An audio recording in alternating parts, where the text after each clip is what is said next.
বিগত দিনে ঢাকা বিভাগে ছিলাম, বর্তমানে আমরা ঢাকা বিভাগে থাকতে চাই এবং প্রশাসনের যে সিদ্ধান্ত নিয়েছে তীব্র প্রতিবাদ জানাই। আমরা জীবন থাকতে আমরা ময়মনসিংহ বিভাগে যাব না, আমরা ঢাকা বিভাগে। আজকে আমরা সাধারণ জানান দিয়েছি যে আমরা ঢাকা বিভাগে থাকতে চাই। তারা যদি এই সিদ্ধান্ত থেকে সরে না আসে, সামনে হরতাল অবরোধ সহ প্রয়োজন বোধে নিজের জীবন দিয়ে লোক আমরা ঢাকা বিভাগে কিশোরগঞ্জবাসী সিদ্ধান্ত নিবে তারা কোন বিভাগে থাকবে। এটা সম্পূর্ণ কিশোরগঞ্জবাসীর সিদ্ধান্ত।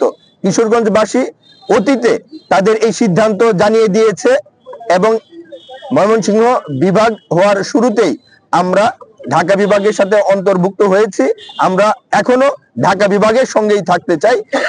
আমাদের নিজেদের প্রয়োজনেই আমরা ঢাকা বিভাগের সঙ্গে থাকতে চাই। আমরা বিগত 15 সালে যখন ময়মনসিংহ বিভাগ হয়েছিল তখন এর প্রতিবাদ করেছিলাম, আমরা কিশোরগঞ্জবাসী ঢাকার সাথে আছি, ঢাকার সাথে থাকতে চাই।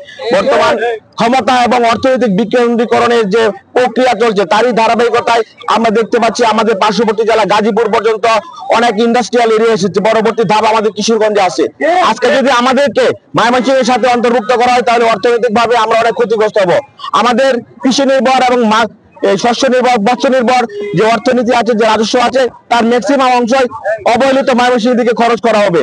তা আমরা চাই আমাদের রাজস্ব আমাদের কিশোরগঞ্জের দিকে, কিশোরগঞ্জের মাটিকে উন্নয়ন করার জন্য কিশোরগঞ্জের মানুষের ক্ষতিগ্রস্ত আমরা প্রতিবাদ। আসলে কিশোরগঞ্জবাসী সবসময় বিপ্লবী, তারা সবসময় বিপ্লব করে আন্দোলন সংগ্রাম করে তাদের অধিকার আদায় করেছে।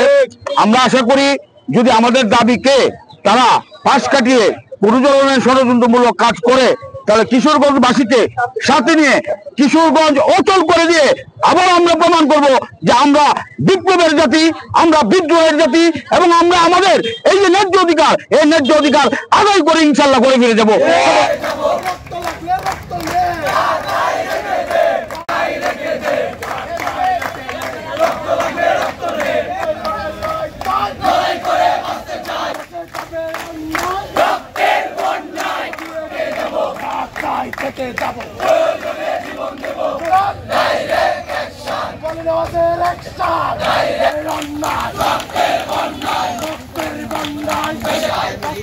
লড়তে হবে এই লড়াইয়ে।